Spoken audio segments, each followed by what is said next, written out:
Oh, Okay, I did a lot of research on kitchen countertops, and a couple of things impressed me.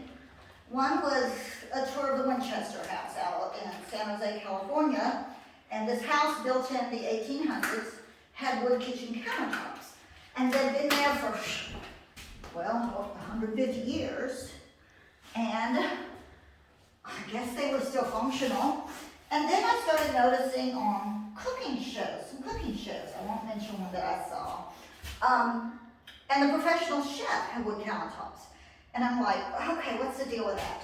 So I started doing research on wood because I always thought like butcher blocks or cutting boards that acrylic, anything like stone or acrylic or anything like that was going to be cleaner. And I found out that wood has natural antibiotic properties to it within its natural oils, and that a wood butcher block is actually more sanitary than an acrylic butcher block because any little knife cut or anything you get in it will set up bacteria, and a butcher block has those natural properties, but you should keep it oiled with food grade oils. So when I researched the wood, I was kind of leaning toward heavier wood, or called rubber wood, because it's in the maple family, and maple is so hard. But I read that it is prone to fungus.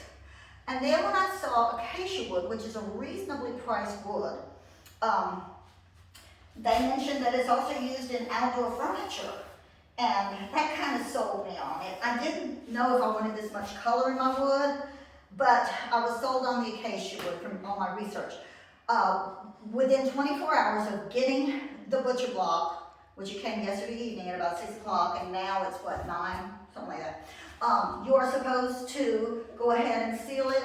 My research led me to the Waterloo sealer finish, premium wood finish, handmade from tung oil. One can penetrates, seals, and finishes with a medium sheen, and it is also food grade.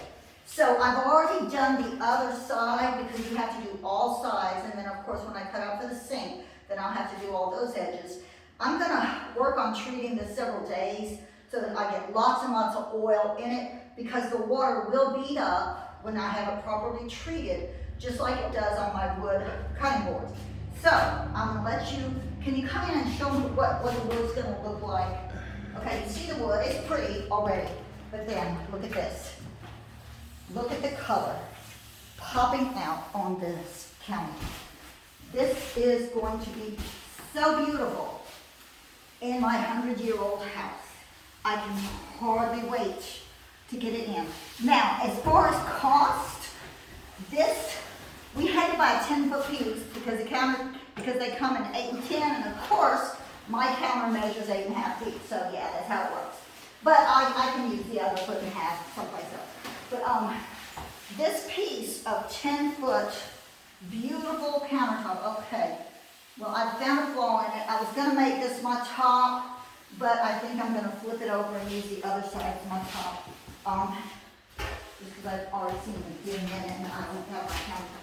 But this, if you do mess it up, of course it can be sanded out, re-oiled, retreated, and this piece of 10-foot beautiful butcher block from Home Depot was $299. Now tell me where you can get a beautiful countertop for your kitchen for a price like that. I know the cost of wood is going up, so that price may change, but that's what I paid for this beautiful, beautiful piece of acacia wood kitchen countertops. I've already gone around the edges once, but I'm just doing it again. But anyway, so I can't wait for the finished product. This is going to be so exciting. Okay. Turn me off, I'm done.